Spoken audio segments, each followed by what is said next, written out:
So ಒಂದು ಸತಿ mix ಮಾಡ್ಕೊಳ್ಳಿ. ಇದೆಲ್ಲ ಕೂಲ್ ಡೌನ್ ಆದಮೇಲಿಂದ ಈ ಥರ ಫೈನ್ ಪೌಡರ್ ಮಾಡ್ಕೋಬೇಕಾಗುತ್ತೆ ನಿಮಗೆ. ಆ್ಯಂಡ್ ಇಲ್ಲಿ ನಾನು ಮಾಡ್ಕೊಂಡಿದ್ದಷ್ಟು ಪೌಡರು ಇದಕ್ಕೆ ಯೂಸ್ ಆಯಿತು. ಇದನ್ನೊಂದು 6ರಿಂದ 7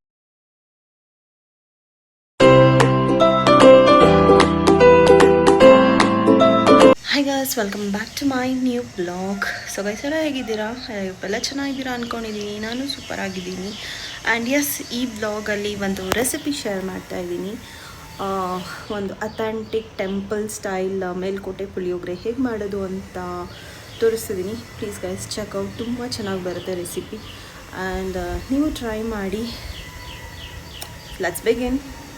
ಬನ್ನಿ, ಏನೆಲ್ಲ ಸಾಮಾನು ಬೇಕು ಅಂತ ಹೇಳ್ತೀನಿ. ಫಸ್ಟು ಮೇಲ್ಕೋಟೆ ಪುಳಿಯೋಗರೆ ಮಾಡೋದಕ್ಕೆ ಜೀರಿಗೆ 4 ಸ್ಪೂನು, ಮೆಣಸು 1 ಸ್ಪೂನು, ಸಾಸಿವೆ 1 ಸ್ಪೂನು, ಮೆಂತ್ಯ 1 ಸ್ಪೂನು, ಆ್ಯಂಡ್ ಧನಿಯಾ 8 ಸ್ಪೂನ್ ತೊಗೊಂಡಿದ್ದೀನಿ. ಆ್ಯಂಡ್ ಸ್ವಲ್ಪ ಕರಿಬೇವು, 10 ಬ್ಯಾಡಗಿ, ಒಂದು 4 ಕೆಂಪು ಮೆಣಸಿನ್ಕಾಯಿ ಖಾರಕ್ಕೆ, ಆ್ಯಂಡ್ ಇಂಗು. ಇಷ್ಟು ಸಾಮಾನು ಬೇಕಾಗುತ್ತೆ ಗೈಸ್ ಫಾರ್ ಪೌಡ್ರ್ ಮಾಡ್ಕೋಬೇಕು. ಇದನ್ನೆಲ್ಲ ಇವಾಗ ಹುರಿದು ತೋರಿಸ್ತಾ ಹೋಗ್ತೀನಿ, ಹಾಗೆ ನೋಡಿ. ಸೊ ಗೈಸ್, ಈಗ 1-2 ಸ್ಪೂನ್ ಎಣ್ಣೆ ಹಾಕ್ಕೊಂಡಿದ್ದೀನಿ. ಈಗ ಜೀರಿಗೆ, ಮೆಣಸು, ಮೆಂತ್ಯ, ಸಾಸಿವೆ ಇಷ್ಟನ್ನು ಹುರ್ಕೊಳ್ಳೋಣ.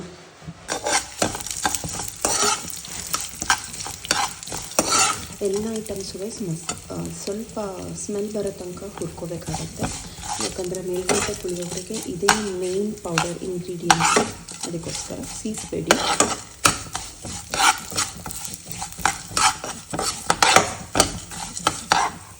ಇದಕ್ಕೆ ನಾನೀಗ ಧನ್ಯ ಆ್ಯಡ್ ಮಾಡ್ಕೊಳ್ತೀನಿ.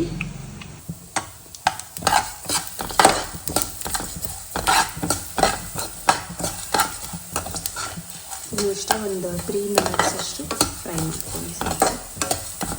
ಬಿಕಾಸ್ ಜಾಸ್ತಿ ಫ್ಲೇಮಲ್ಲಿ ಇಡಬಾರ್ದು, ಸ್ವಲ್ಪ ಸಿಮ್ ಮಾಡ್ಕೊಂಡೇ ಬಿಡೋದು, ಯಾಕಂದರೆ ಸೀದೋಗೋ ಚಾನ್ಸಸ್ ಇರುತ್ತೆ.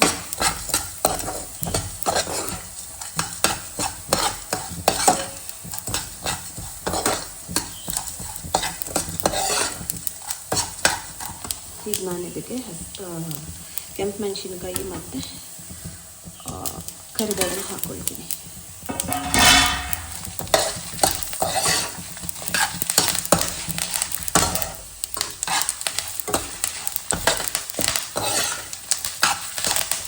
ಕೇಳಿಸ್ತಿದೆ ಚಟಪಟ ಚಟಪಟ ಸೌಂಡು. ಈಗ ಘಮ ಘಮ ಅಂತಿದೆ ಸ್ಮೆಲ್ ಆ್ಯಕ್ಚುಲಿ.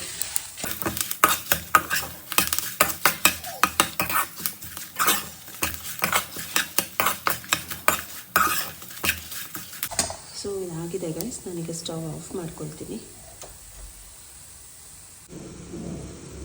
ಸೊ ಗೈಸ್, ಇದು ಆಫ್ ಮಾಡಿದ್ದೀನಿ. ಇಷ್ಟು ಹಿಂಗೆ ಹಾಕ್ಕೊಳ್ತಾ ಇದ್ದೀನಿ, ಮತ್ತು ಇಷ್ಟು ಅರಿಶಿನ.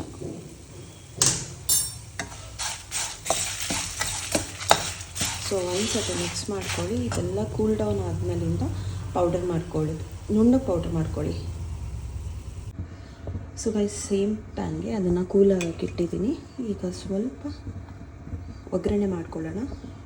ಅದಕ್ಕೊಂದು 2 ಸ್ಪೂನಷ್ಟು ಎಣ್ಣೆ. ಇದು ಬಿಸಿ ಆಗಲಿ, ನೆಕ್ಸ್ಟ್ ತೋರಿಸ್ತೀನಿ. ಸೊ ಗೈಸ್, ಒನ್ಸ್ ಎಣ್ಣೆ ಕಾದಿದೆ, ಸ್ವಲ್ಪ ಸಾಸಿವೆ,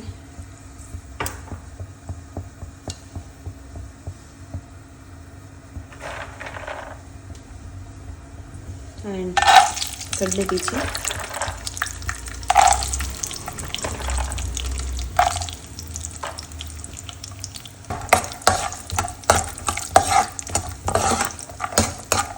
ಫ್ರೈ ಮಾಡ್ಕೋಬೇಕಾಗುತ್ತೆ. ಸೊ ಗೈಸ್, ಇದು ಕಡಲೆ ಬೀಜ ಫ್ರೈ ಆಗಿದೆ. ಈಗ ಮೆಣಸಿನ್ಕಾಯಿ ಆ್ಯಡ್ ಮಾಡ್ಕೊಳ್ತೀನಿ. ಆ್ಯಂಡ್ ಅದ್ರ ಜೊತೆಗೆ ಕರಿಬೇವು.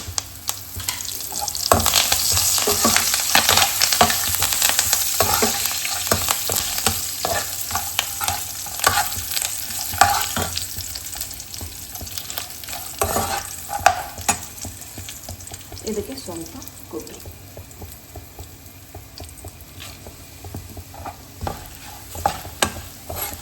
ಕೊಬ್ಬರಿ ಬೇಕಾದ್ರೆ ಇನ್ನೂ ಸ್ವಲ್ಪನೂ ಆ್ಯಡ್ ಮಾಡ್ಕೋಬೋದು. It's all left to you guys.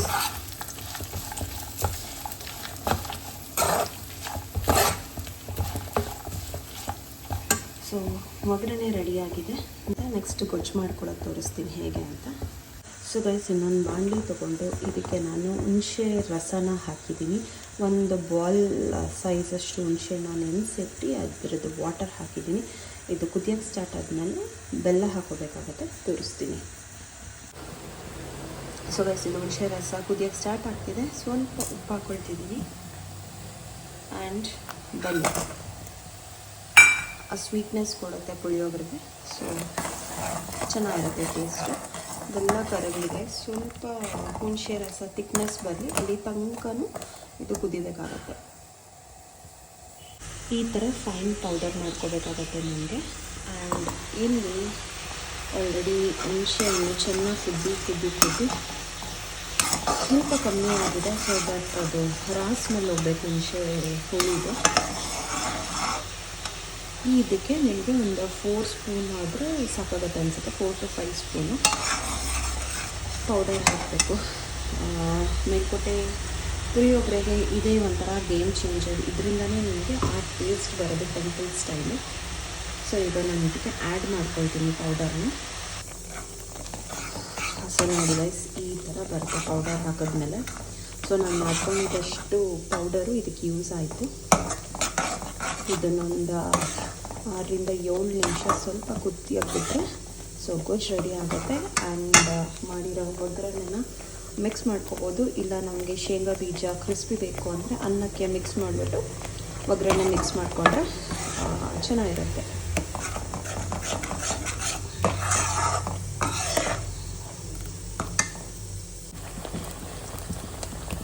ಈಗ ನೋಡ್ಬೋದು ನೀವು ಎಷ್ಟು ಚೆನ್ನಾಗಿ ಕುದೀತಿದಟ, ಒಂದು ಒಳ್ಳೆ ಅರೋಮಾ ಬರುತ್ತೆ. ಸೊ ದಟ್ ಅವಾಗ ಹಾಕಿದೆ ಅಂತ ನಾವು ಎಷ್ಟು ಕುದಿಸೋಷ್ಟು ಅದು ಟೇಸ್ಟ್ ಚೆನ್ನಾಗಿ ಇದಾಗುತ್ತೆ. ಟೇಸ್ಟ್ ಮಾತ್ರ ಗೈಸ್ ನೋಡಿದೆ ಈಗ ನಾನು, ಸಖತ್ತಾಗಿ ಬಂದಿದೆ.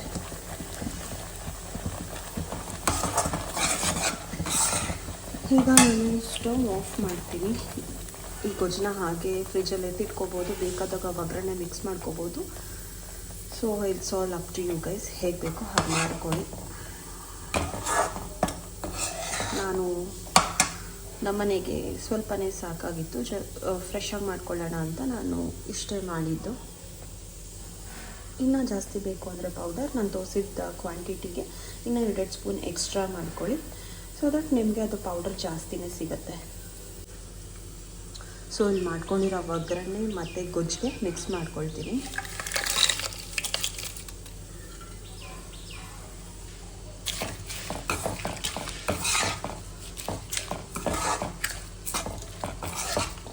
ಸೊ ಗೈಸ್, ನಿಮ್ಗೆ ಏನಾದರೂ ಇದರಲ್ಲಿ ಎಣ್ಣೆ ಕಮ್ಮಿ ಅನಿಸಿದ್ರೆ ಬೇಕಾದರೆ ಒಂದು 4-5 ಸ್ಪೂನ್ ಕಾಯಿಸ್ಬಿಟ್ಟು ಸಹ ಮಿಕ್ಸ್ ಮಾಡ್ಕೋಬೋದು. ನಾನು ಕಾಯಿಸಿರೋ ಎಣ್ಣೆನ ನಾನು ಅನ್ನಕ್ಕೆ ಮಿಕ್ಸ್ ಮಾಡುವಾಗ ಒಂದು 3 ಸ್ಪೂನ್ ಹಾಕ್ಬಿಟ್ಟು ಮಿಕ್ಸ್ ಮಾಡಿಬಿಡ್ತೀನಿ. ಸೊ ಇದಕ್ಕೆ ನಾನು ಇಷ್ಟೇ ಹಾಕೋದೀಗ.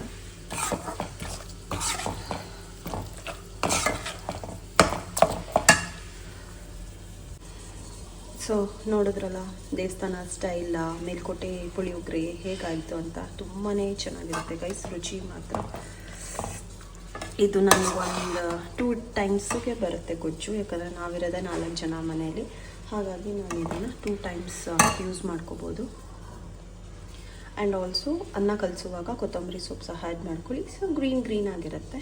ಸೊ ಅನ್ನ ಕಲಿಸ್ಬಿಟ್ಟು ನಾನೆಲ್ಲ ತೋರಿಸ್ತೀನಿ ನಾನು.